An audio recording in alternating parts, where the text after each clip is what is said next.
Focus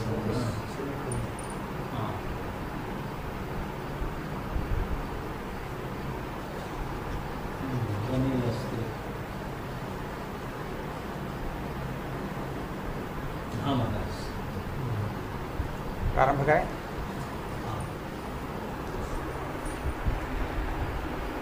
यद विद्या विलासेन भूतभौतिकसृष्टयः तं नौमि परमात्मानं सच्चिदानंद विग्रहम्।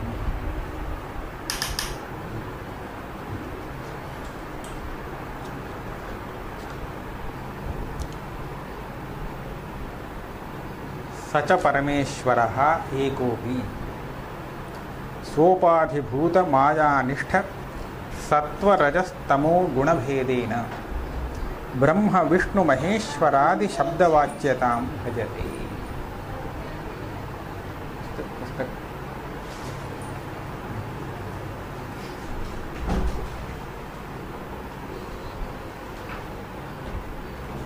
माया एक है, माया रूप उपाधि से उपहित चैतन्य वह भी एक ही है। मायोपहित चैतन्य को ईश्वर मानते हैं तो परमेश्वर एक ही है। किंतु पुराणों में ब्रह्मा, विष्णु और महेश्वर ऐसा तीन मूर्तियों की कल्पना की गई है। अब इन तीनों में तीनों को परमेश्वर के रूप में मानना है। तब परमेश्वर एक उपाधि होने से जब एक ही है तब वह कैसे तीन बनेगा? ब्रह्मा और विष्णु और महेश्वर सब एक ही परमेश्वर ऐसा कैसे कहेंगे? यदि माया से अतिरिक्त उपाधि मान करके ब्रह्मा विष्णु महेश्वर को अलग अलग कर देते हैं, उपाधि अनेक होने पर उपहित भी अनेक हो जाएगा, ऐसा यदि कहते हैं तब क्या हो जाएगा? माया से अतिरिक्त सभी उपाधि माया के कार्य हैं। तो माया कारण है और बाकी सब उपाधि माया का कार्य है।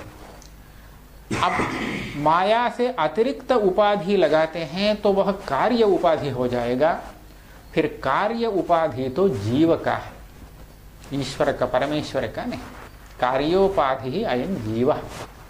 तो ब्रह्मा विष्णु महेश्वर इन तीनों को तीन बनाने के लिए जो उपाधि कहेंगे वह उपाधि यदि कार्य हो जाता है तो यह ईश्वर नहीं बन पाएंगे। तो इस शंका का उत्तर देते हैं, माया एक है किंतु वह त्रिगुणात्मक है। सत्व रजस तमस ये तीनों गुण माया में हैं। तो इन तीन गुणों को उपाधि बना करके प्रत्येक एक एक गुण को उपाधि के रूप में रख करके तीन मूर्तियों की कल्पना की गई है, ब्रह्मा विष्णु महेश्वर। यद्यपि परमेश्वर मायोपाधिक है अतः एक ही है, तथापि उपासकों के लिए अथवा माया के गुणों के भेद से तीन रूप से वह पहचाना जाता है। सच परमेश्वरः एकोपि स्वोपाधिभूत माया निष्ठा, अपने उपाधिभूत जो माया एक है उस माया में जो सत्व रजस तमो गुण भेदेन तीन गुण हैं, उन गुणों के भेद से ब्रह्मा विष्णु महेश्वरादि शब्द वाच्यतां भजते। इन तीन शब्दों से व्यवहृत होता है। हो गया। इसके आगे एक प्रश्न उठा रहे हैं। ननु ईश्वर साक्षिणः अनादित्वे तदैक्षत बहुस्यां प्रजायेयेति इत्यादिना सृष्टि पूर्व समये परमेश्वरस्य आगंतुकम ईक्षणम उच्यमानम कथम उपपद्यते। ऐसा है, प्रमाण व्यापार से जीव का ज्ञान उत्पन्न होता है, ये ठीक है। अभी तक कहते आए हैं जीव का जो ज्ञान है किसी वस्तु का विषय का ज्ञान उस पे प्रमाण से उत्पन्न होता है। तो प्रमाण व्यापार के पूर्व में वह ज्ञान जीव को नहीं है, बाद में उत्पन्न होता है। यह स्थिति है। परमेश्वर ने सृष्टि के पूर्व में एक संकल्प किया, बहुश्याम प्रजायेय। श्रुति कहती है तदैक्षत बहुश्याम प्रजायेय। ऐक्षत, उसने देखा।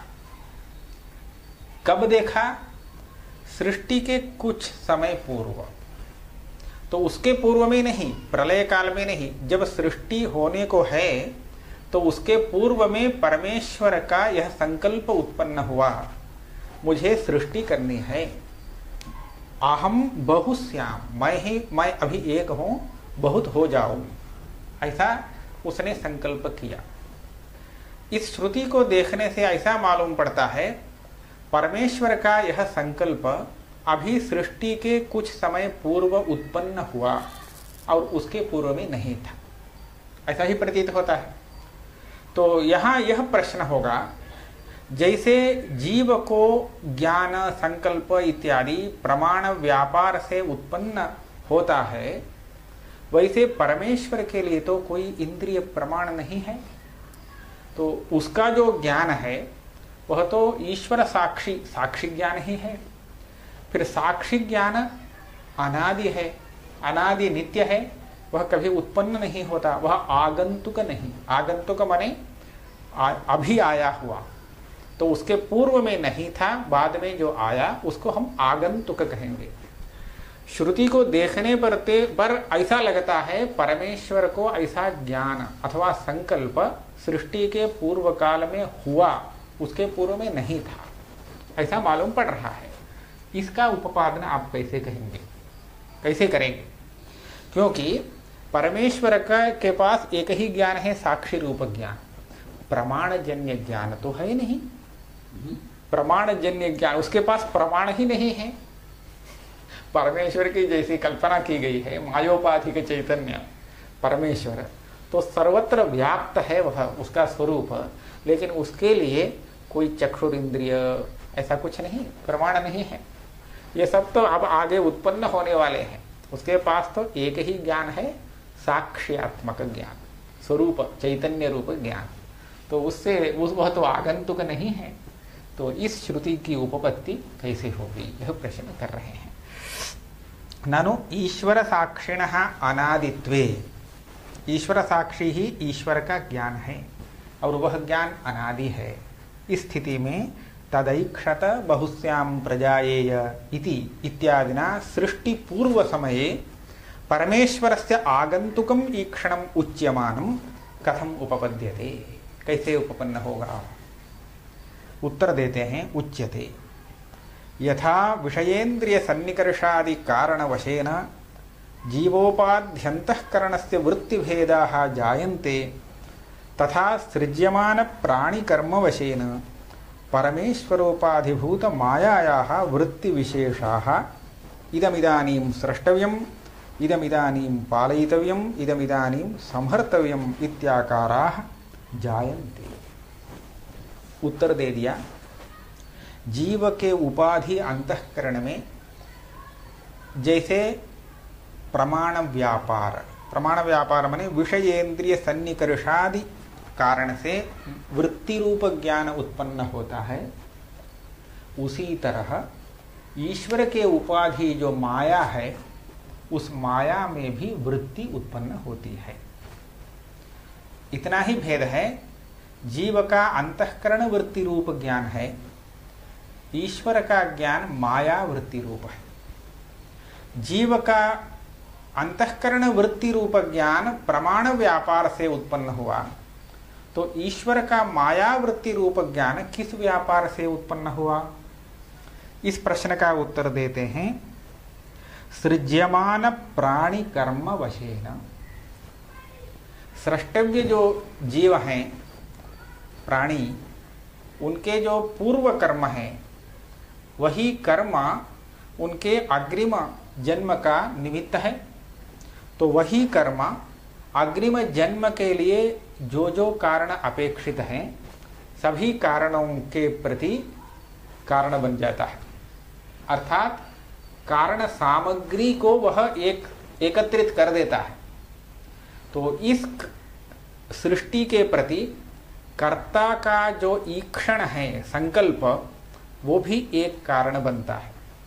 तो वह कारण यहाँ ईश्वर में कैसे आया, तो हम कहेंगे जीव का जो अदृष्ट है कर्म, वही उसके प्रति कारण है। तो ईश्वर में जो संकल्प उत्पन्न होता है, वह ईश्वर का संकल्प ईश्वर की कर्मवशात नहीं, जीव के कर्मवश से उत्पन्न होता है। ईश्वर को भी संकल्प होता है। कैसा संकल्प? इदानीम इदं सर्वम उत्पादनीयम स्रष्टव्यम, इदानीम इदं उत्पादितं पालनीयम, इदानीम अस्य संहारः कर्तव्यः, ऐसा संकल्प होता है। किंतु ऐसे संकल्प का कारणीभूत कर्म जीवकृत है, ईश्वरकृत कोई कर्म नहीं है। तो इसलिए जीवकृत कर्म से मायावृत्ति रूप ज्ञान ईश्वर को भी उत्पन्न हो सकता है।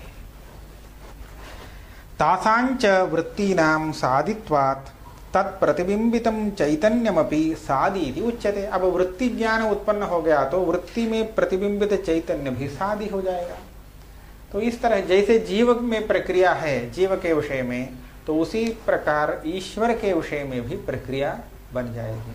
किंतु इतना भेद है, जीव का अपना प्रमाण व्यापार है, ईश्वर का अपना प्रमाण व्यापार नहीं। अप्रामाणिक है प्रमाणजन्य नहीं है, लेकिन भ्रम नहीं, क्योंकि दोष न होने से। ज्ञान भ्रमात्मक तभी होता है जब वह दोषजन्य होता है। तो ईश्वर में जो वृत्ति ज्ञान हुआ उसके प्रति कोई दोष कारण नहीं है, इसलिए वह परमात्मक ही होता है। ऐसा भी हो सकता है, ईश्वर में सृष्टि को चलाना अप्रामाणिक है। हाँ, ये हो सकता है। इनका प्रश्न उचित है। हम क्या कहें? ईश्वर में सृष्टि ऐसा करने काम का चलाना अप्रामाणिक है, यानी ईश्वर नहीं चलाता है।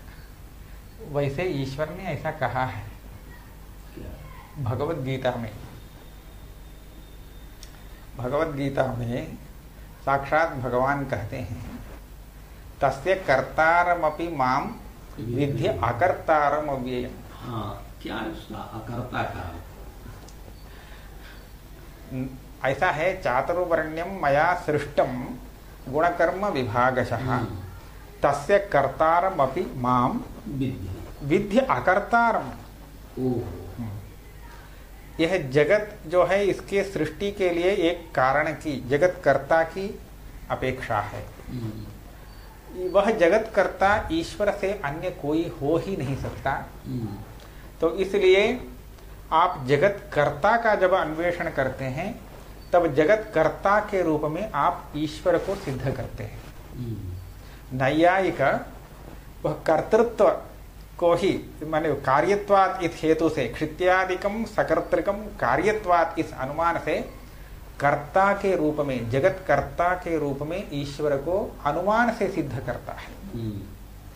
और वेदांत भी यतो वा इमानि भूतानि जायन्ते येन जातानि जीवन्ति यत् प्रयन्त्यभिसंविशन्ति तद् ब्रह्म, ऐसा कह करके जगत का कोई एक कारण चाहिए, तो वही कारण है अपना ब्रह्म, ऐसा निरूपण करता है।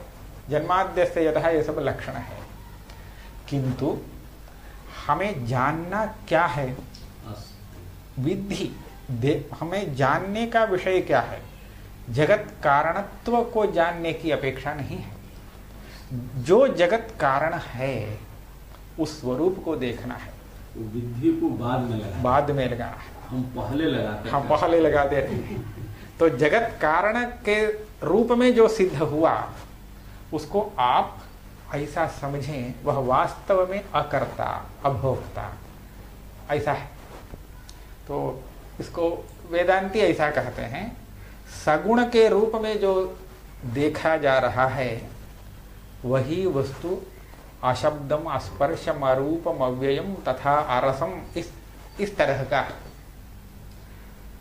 तो सगुण ही वास्तव में निर्गुण है। कहने का तात्पर्य है वास्तव में जो निर्गुण है वही माया से सगुण रूप में दिखता है। वास्तव में जो एक ईश्वर है वही एक ईश्वर माया के गुणों के भेद से ब्रह्मा विष्णु महेश्वर 3 रूप से दिखता है। तो वास्तव क्या है? वास्तव में तो 3 नहीं है। तो 3 के रूप में दिखने वाला जो ईश्वर है उसको आप एक जानो, यही ना तत्व का उपदेश बनेगा। तो उसी तरह इस समस्त प्रपंच के कर्ता के रूप में तुम जिसको जान रहे हो उसको वास्तव में अकर्ता जानो, यह उसका अर्थ है। तस्य कर्तारमपि माम विद्धि अकर्तारम अभि। किंतु जहां तक व्यावहारिक अवस्था है तो व्यावहारिक प्रक्रिया के अनुसार ईश्वर का जो ज्ञान है वह प्रामाणिक, प्रामाणिक का अर्थ भ्रांत नहीं, परमात्मक ज्ञान ही है। वो कभी अप्रामाणिक नहीं, किंतु प्रमाणजन्य नहीं। क्योंकि ईश्वर के लिए किसी विषय को जानने के लिए प्रमाण की कोई जरूरत नहीं है, इसलिए उनका ज्ञान प्रमाणजन्य नहीं, फिर भी प्रमा है। तो इसलिए प्रमा है क्योंकि वह दोषजन्य नहीं, भ्रम नहीं है, इसीलिए प्रमा है।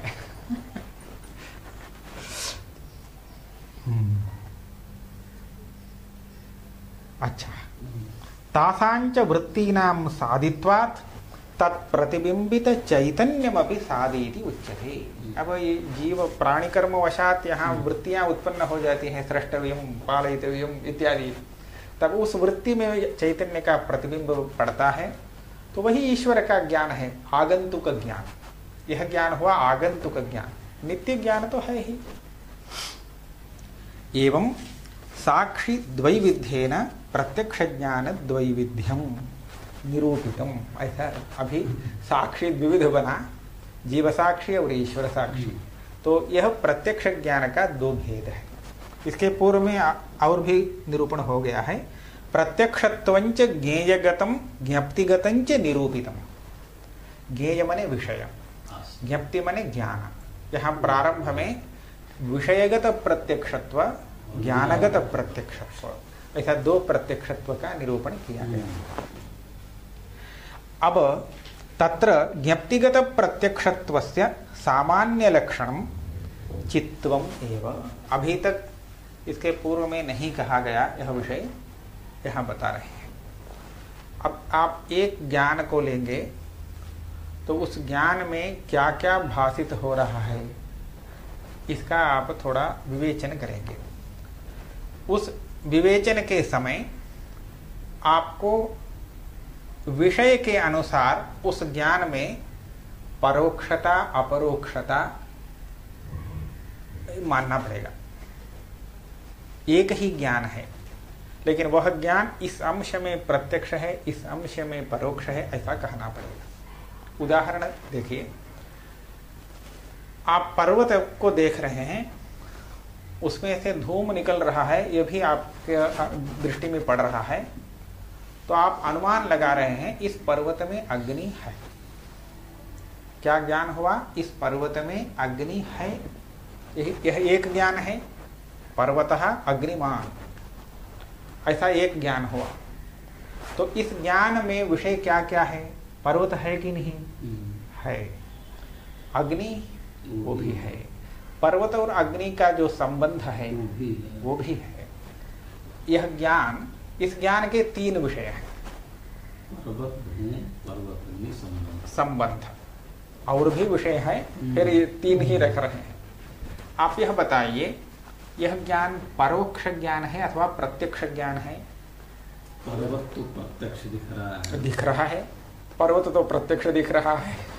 पर्वत को परोक्ष नहीं कहा जा सकता क्योंकि सामने है। ऐसा ही शुरू किया था, सामने देख रहे हैं।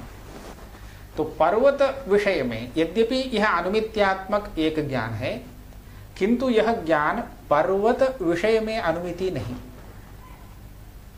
पर्वत इस अंश में उसको अनुमिति हम नहीं कह पाएंगे। फिर किस अंश में यह अनुमिति है? वो अग्नि, अग्नि के विषय में। अग्नि के विषय में इसीलिए आप यह अग्नि का अनुमान ऐसा कहते हैं। पर्वत में अग्नि का यह अनुमान है, यह पर्वत का अनुमान नहीं। तो यहाँ तो ऐसा हुआ, यह एक ज्ञान पर्वत के विषय में प्रत्यक्ष ही है, लेकिन अग्नि के विषय में यह परोक्ष अनुमित्यात्मक है, यह मानना पड़ेगा। तो एक ज्ञान को हम विषय भिन्न विषय हो जाने पर एक विषय में वह प्रत्यक्ष है, एक विषय में परोक्ष है। एक दूसरा भी उदाहरण देते हैं। आप किसी व्यक्ति को आज देख रहे हैं, आपको स्मरण आ गया 2 साल पहले इस व्यक्ति को कहीं देखा था, तो आपको प्रत्यभिज्ञा हो रही, हाँ अरे वही व्यक्ति है, स्वयं देवदत्त, ऐसा प्रत्यक्ष, स्वयं देवदत्त। यहाँ देखिए सहा का यह किस अंश का द्योतक है?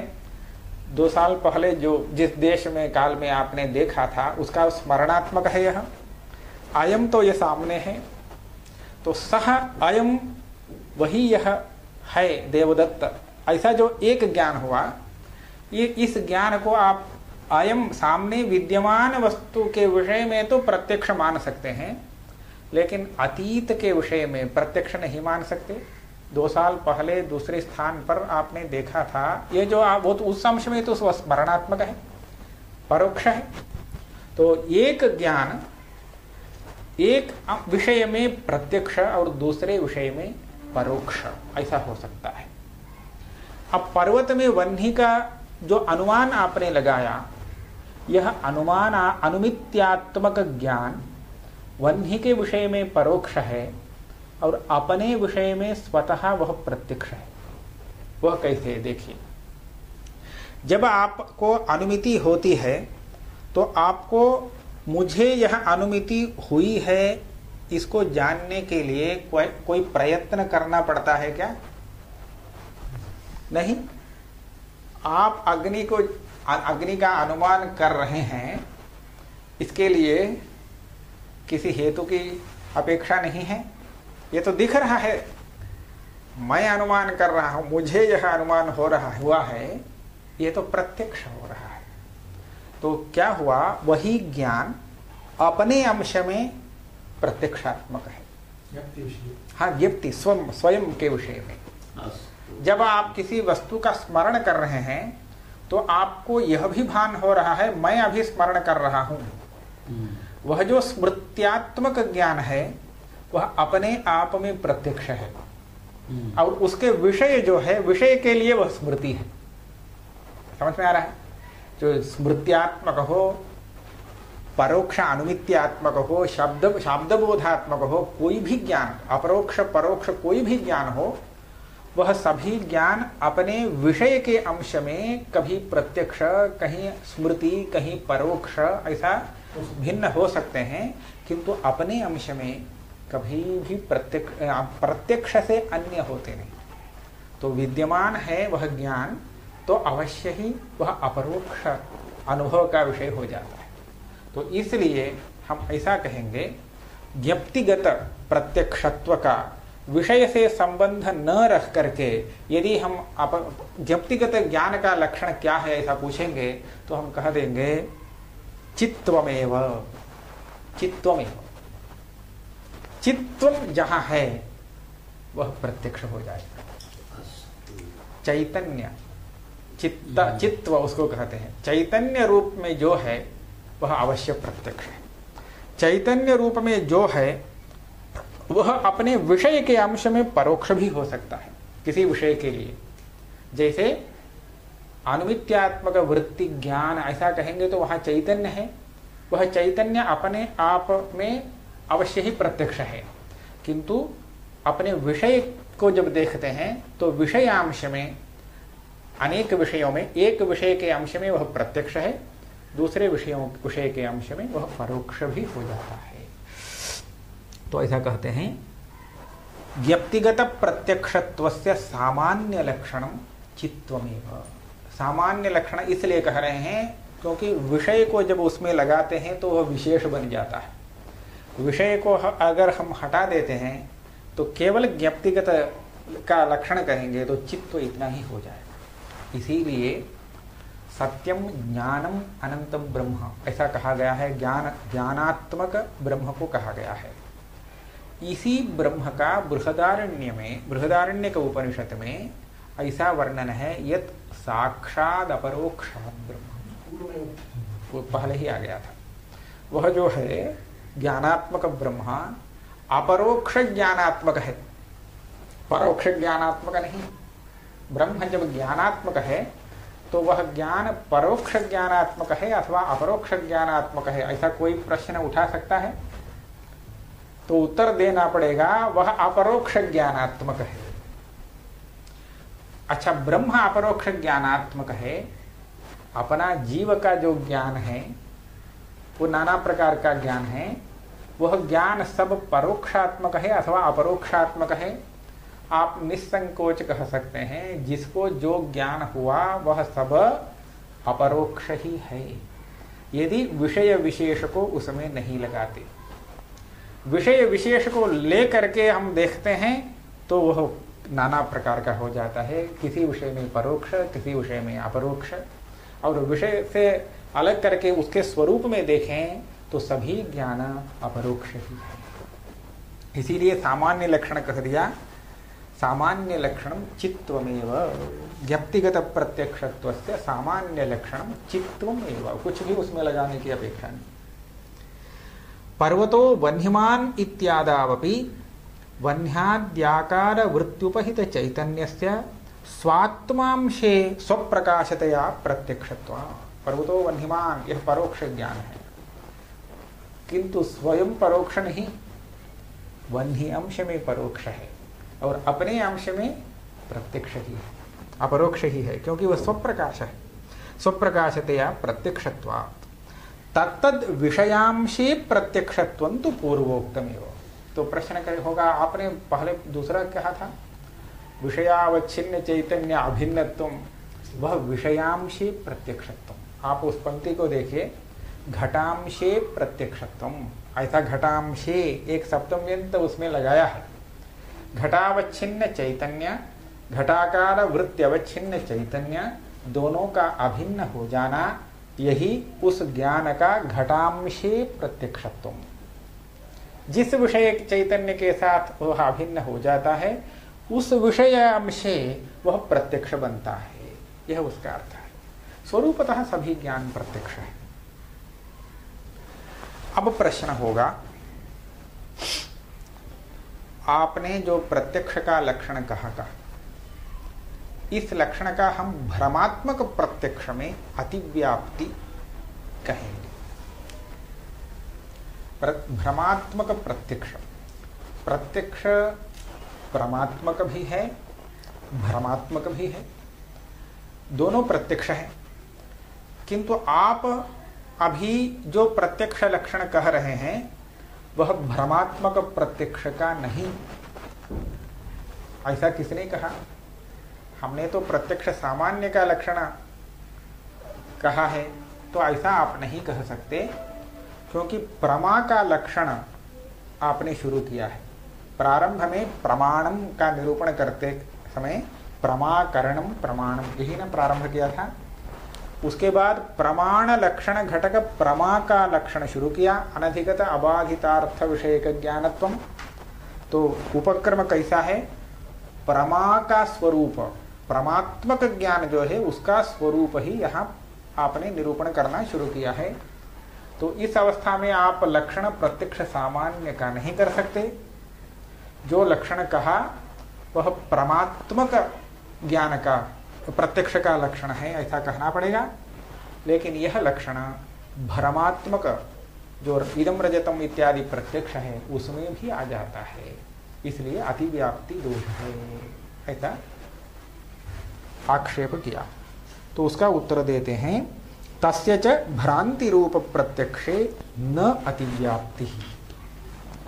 भ्रम प्रमा साधारण प्रत्यक्षत्व सामान्य निर्वचनेन तस्यापि लक्ष्यत्वा।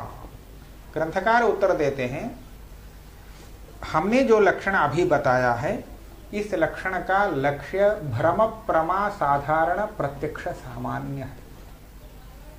इसलिए उसमें भी इस लक्षण को आना आवश्यक है। तो यह अतिव्याप्ति नहीं, ये ठीक ही है, वहां भी लक्षण गया। तो आप प्रश्न किए थे, प्रमाण का निरूपण प्रारंभ हुआ है और प्रमा का ही निरूपण है, बीच में भ्रम प्रमा साधारण प्रत्यक्ष का लक्षण आप कैसे कह रहे हैं? तो हम ऐसा कहेंगे, प्रमा का लक्षण जो कहा गया है, प्रत्यक्ष प्रमा का लक्षण, प्रमा का लक्षण तो हो गया सामान्य रूप से, उसके बाद प्रत्यक्ष प्रमा का लक्षण शुरू किया था, तो उसमें हम सामान्य लक्षण पहले बता रहे हैं, उसके बाद विशेष लक्षण बनेगा। सभी जगह सामान्य लक्षण कहने के बाद ही विशेष लक्षण कहने की अपेक्षा है। एक उदाहरण दे देते हैं। तर्क संग्रह में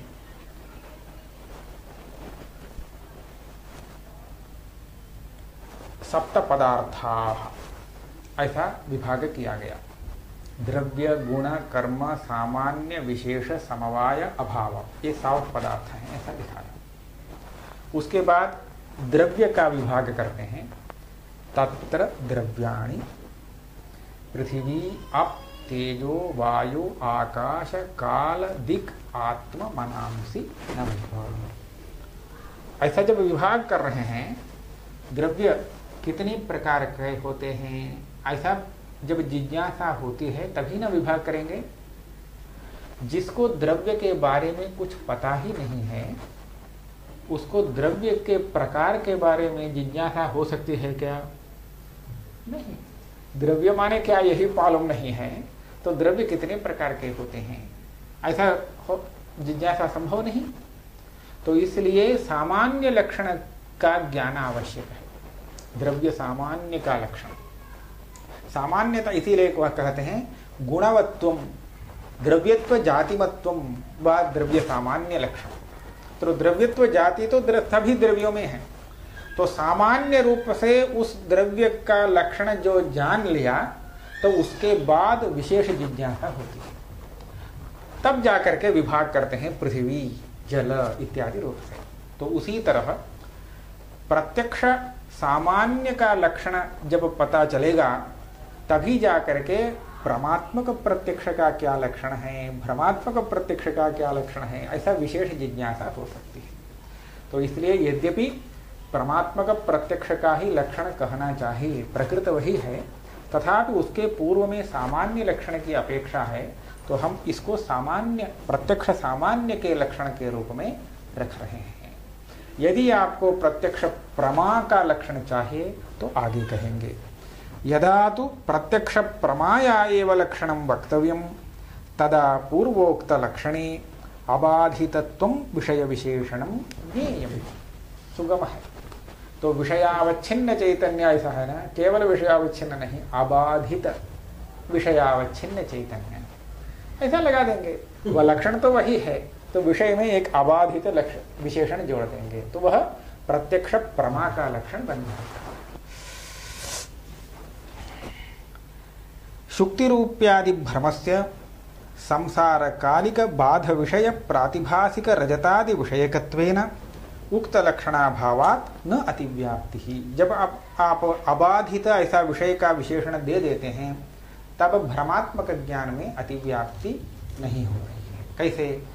इदम रजतम, इस ऐसा भ्रम हुआ, वह वास्तव में है शुक्ति का, आपको देख रहा है रजत के रूप में, तो यह भ्रमात्मक ज्ञान है। तो इस ज्ञान का विषयीभूत जो रजत है, वह रजत प्रातिभासिक रजत है, वह हो जाता है बाधित। थोड़े ही देर बाद वेदम रजतम, ऐसा उसका बाध हो जाता है, तो वह संसार काल में ही बाधित हो जाता है, तो अबाधित नहीं। तो अबाधित विषयावच्छिन्न चैतन्य वह है नहीं। अबाधित रजत रूप विषयावच्छिन्न चैतन्य का रजताकार वृत्त्यवच्छिन्न चैतन्य के साथ अभिन्न होना, यही रजत प्रत्यक्षत्व है। प्रत्यक्ष प्रमात्व यह तो उसमें नहीं आता है, क्योंकि अबाधितत्व अंश उसमें नहीं घटता है। शुक्ति रूप्यादि भ्रमस्य संसार कालिक बाध विषय प्रातिभासिक रजतादि विषयकत्वेन उक्त लक्षण अभावात न अतिव्याप्ति ही। यहाँ पर भ्रमात्मक प्रत्यक्ष का जब प्रसंग आया तब तुरंत ऐसे भी दार्शनिक हैं जो भ्रमात्मक ज्ञान को नहीं मानते हैं। लोक में भ्रम तो प्रसिद्ध है ना, बहुत प्रसिद्ध है, ज्यादा भ्रम हो जाए भ्रम ही है। किंतु कुछ ऐसे दार्शनिक हैं जो भ्रमात्मक ज्ञान मानते ही नहीं।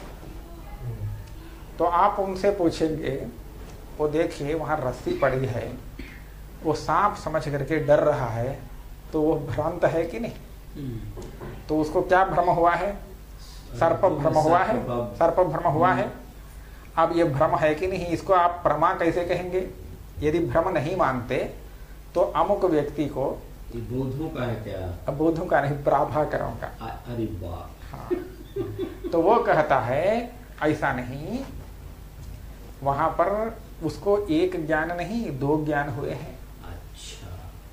वह अयम सर्पः ऐसा कह रहा है ना, तो अयम सर्पः कहने के लिए एक ज्ञान वहां नहीं हुआ है। अयम यह अलग ज्ञान है, सर्पः अलग ज्ञान है। अयम ऐसा वो प्रत्यक्ष विषय को देख रहा है, उसमें उसका विशेष तो नहीं दिख रहा है, अयम सामान्य रूप से देख रहा है। सर्पः तो स्मरणात्मक ज्ञान है, तभी उसने देखा है, आरोप कर रहा है। हाँ, आरोप कर रहा है। तो वहां दो ज्ञान है, एक स्मृत्यात्मक ज्ञान, एक अनुभवात्मक। अयम यह अनुभवात्मक प्रत्यक्ष, और सर्पः यह स्मृत्यात्मक।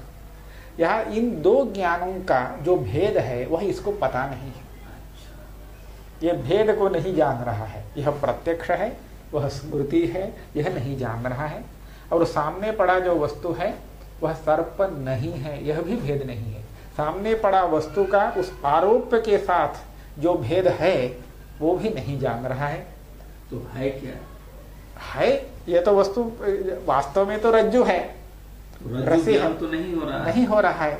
तो अमुक यह व्यक्ति उस वस्तु को रज्जु भी नहीं समझ रहा है और सर्प से भिन्न भी नहीं समझ रहा है, तो इसीलिए ऐसा व्यवहार कर देता है। यह सर्प है, व्यवहारिक नहीं। क्या?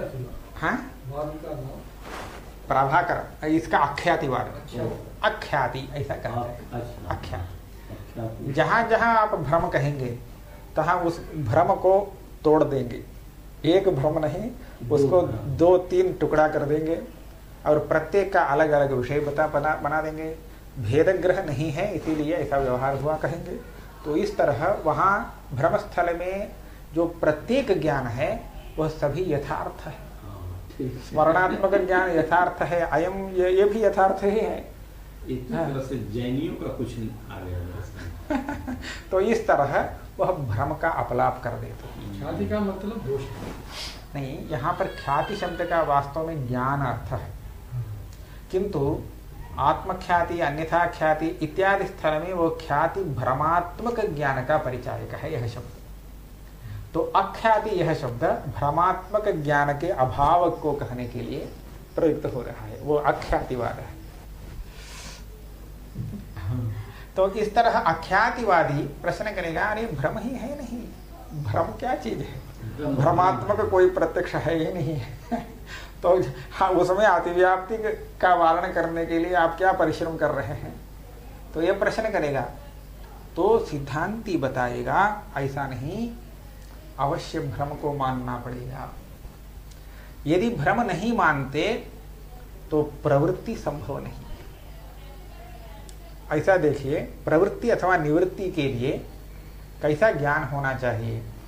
सामने जो वस्तु है उसको रजत के रूप में देखता है तो झट से निकालने के लिए दौड़ता है, क्योंकि रजतार्थी है वह। यदि रूप्यकम हस्ती तो जाता है।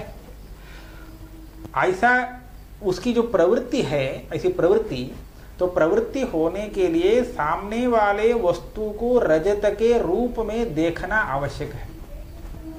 यदि वह रजत का स्मरण कर रहा है, सामने वस्तु को देख रहा है, केवल सामने स्थित वस्तु को रजत के रूप में नहीं देखा, तो उसको उठाने के लिए नहीं जाएगा। और जो स्मरण कर रहा है वही उसका अभीष्ट है, तो वह सामने प्रवृत्त नहीं होगा। स्मरण का विषयीभूत रजत जहां है वहां दौड़ेगा निकालने के लिए, लेकिन ऐसा होता नहीं। जो सामने पड़ी वस्तु है उसको सर्प समझ करके वह भागता है। यदि वह सामने पड़ी वस्तु को सर्प के रूप में नहीं देखता तो उसके पास क्यों जाने के लिए डरता है? तो इत्यादि प्रवृत्ति निवृत्ति का उपादन आपके मत में ठीक से संभव नहीं। तो इसलिए भ्रम को मानना उचित है, मान लेना उचित है। तो सामने पड़ी वस्तु को वह सर्प समझा है, इसीलिए उसके पास नहीं जा रहा है। सामने वाला वस्तु रजत है ऐसा समझा है, इसीलिए उसको निकालने के लिए दौड़ता है। तो इस तरह प्रवृत्ति निवृत्ति